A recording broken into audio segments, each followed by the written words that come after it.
поговорить вот про горячую пору для ГТС Украины. Страшные новости. Страшные новости. Экспро консалтинг некий, который у нас цитируют. Я могу вот сразу рассказывать о том, что происходит с ГТС, электроэнергетикой и вообще со всем. У нас все разбомбили, все взорвали, дайте денег. И побольше.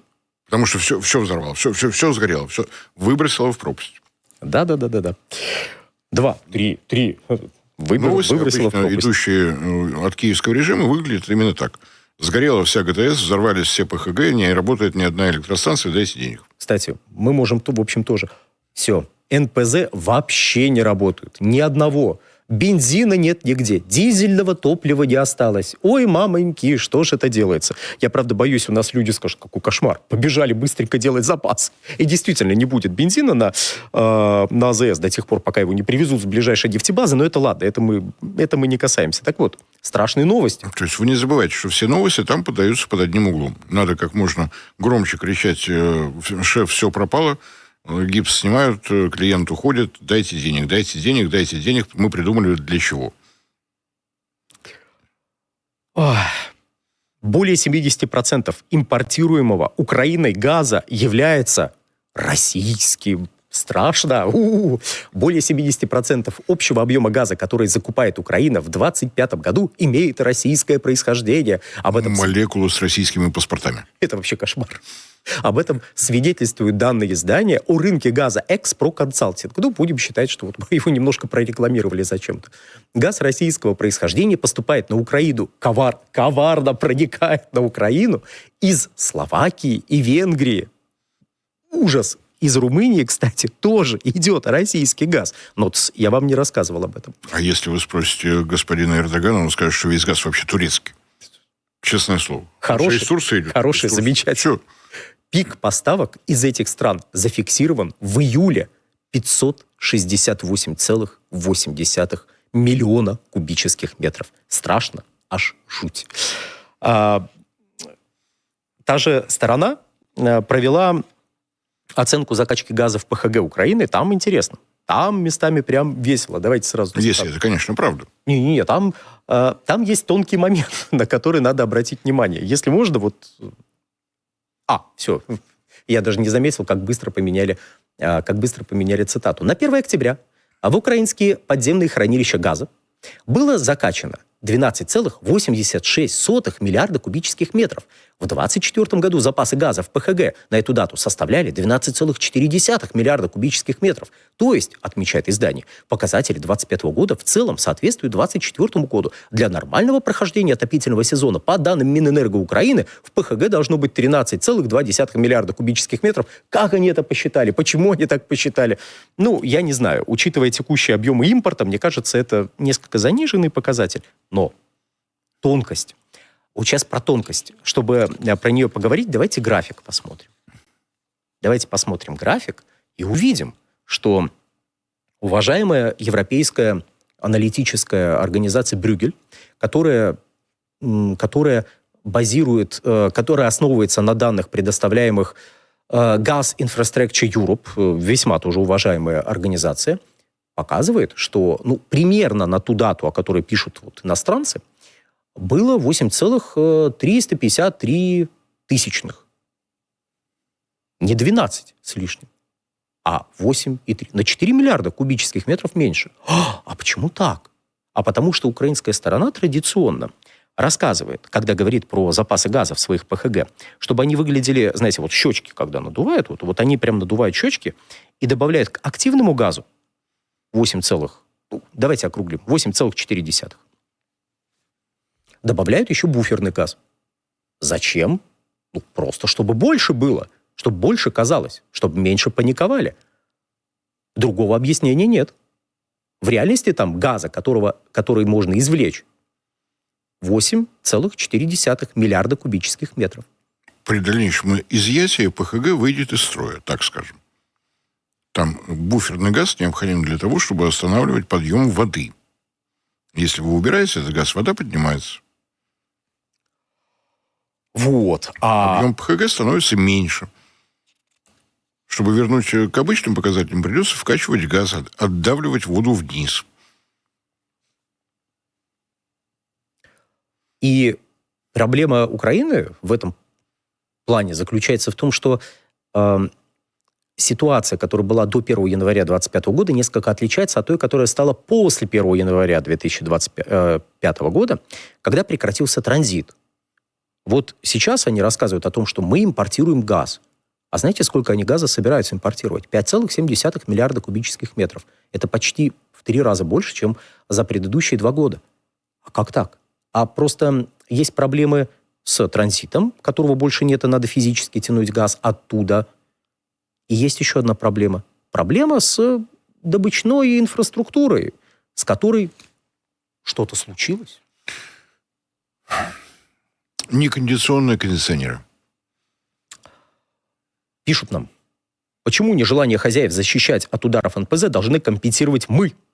Пусть затраты несут НПЗ сами, а вы это кто?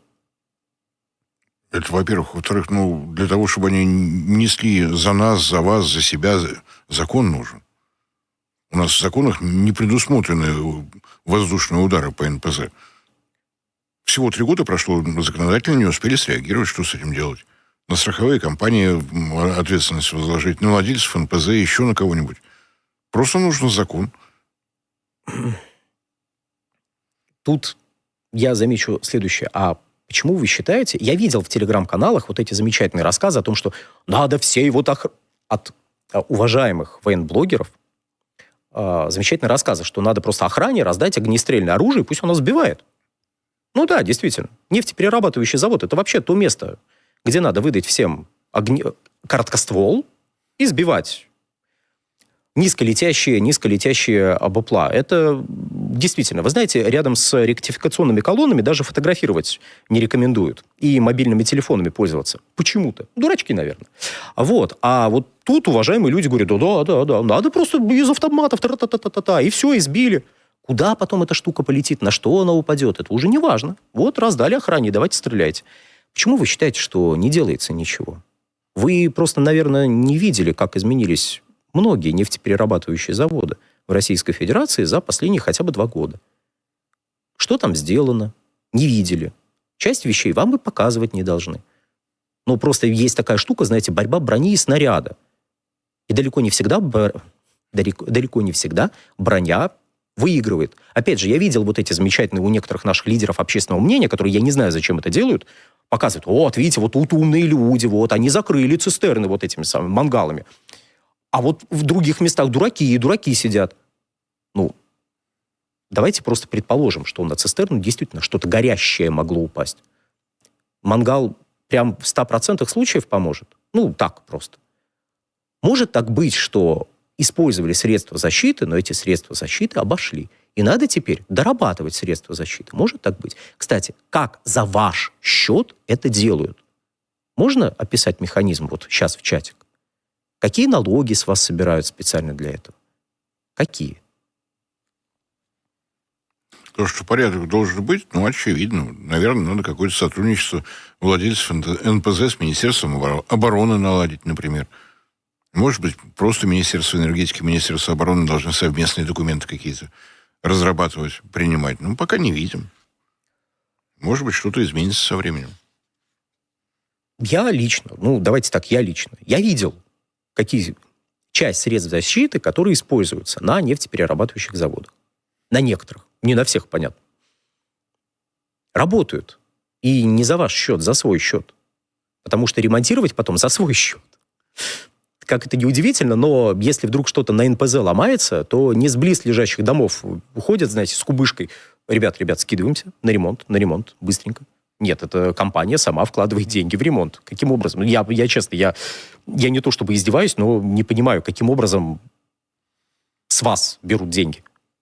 За счет... Еще раз, конечно, застраховать можно что угодно, но форс-мажор есть форс-мажор. Военные действия – это форс-мажор. Страховок не будет. По поводу перевозки топлива... Я предлагаю уголь на следующий раз перенести и прям основательно по нему пройтись. Потому что 8 минут остается. Мне кажется, можно поотвечать на вопросы, тем более их тьма. Поскольку у нас ситуация на внутреннем рынке рыночная, очень аккуратно выстроено все, вопросов будет с каждым днем, по-моему, все больше. Так вот, перевозка топлива по мосту. Ну, видимо, не рекомендовали перевозить по мосту. Везут морем. Это о Крымском мосте, конечно. Да, конечно. Там запрещено, да. Добрый вечер. А в Крыму там, наверное, зимний дизель не скоро понадобится? Ну, как вам сказать? Думаю, да. Не скоро. Вот. Но, знаете, даже там бывает минус 20. Не то, чтобы это было всегда. Это было один раз на моей памяти, году в 2007, но бывает. Это, ай-яй-яй, знаете, когда море замерзает, это прям вызывает уважение. А закупаю бензин, когда есть потребность, возможность его доставки. Хорошо. Вчера приехал на работу и удивился. Пропан подорожал сразу на 2 рубля. С 16,4 до 18,4. А в городе Копейске Челябинской области у 95-й бензин 64,5 рубля за литр там же стоит.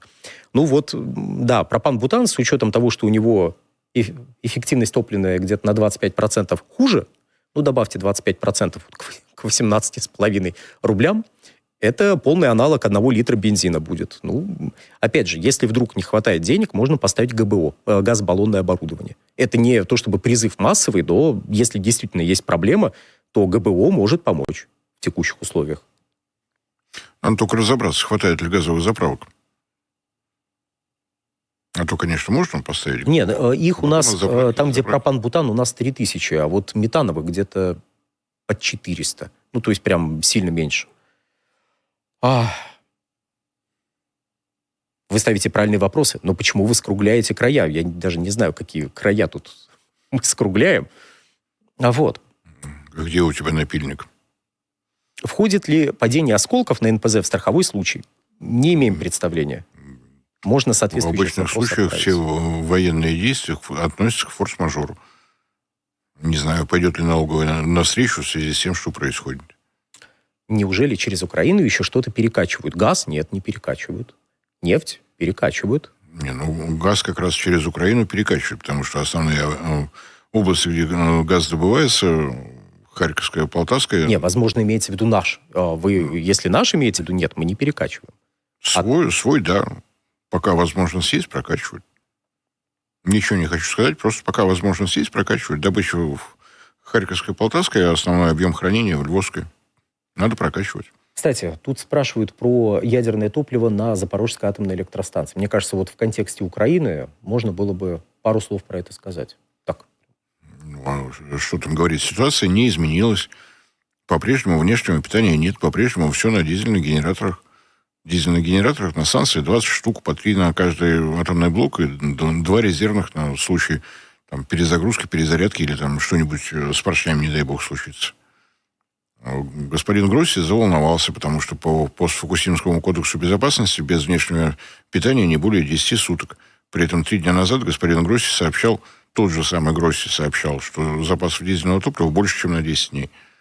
Вчера он, по-моему, заволновался, потому что вот норматив, который им подписан, МАГАТЭ, то есть он, с одной стороны, знает, что дизельного топлива хватает, с другой стороны, как бы норматив превышен. Нехорошо. Я думаю, сейчас идет проработка, откуда запитать. С той стороны или с этой стороны, с того берега или с этого берега.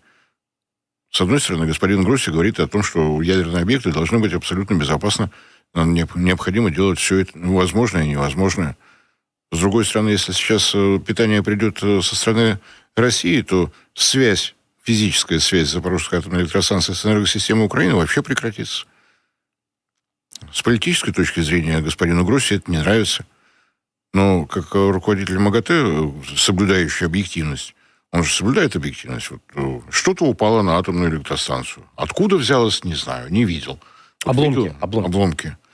Собственно говоря, и сейчас надо точно так же говорить. Не знаю, откуда пришло внешнее питание. Вижу, провод входит. А откуда идет? С неба. Ух ты.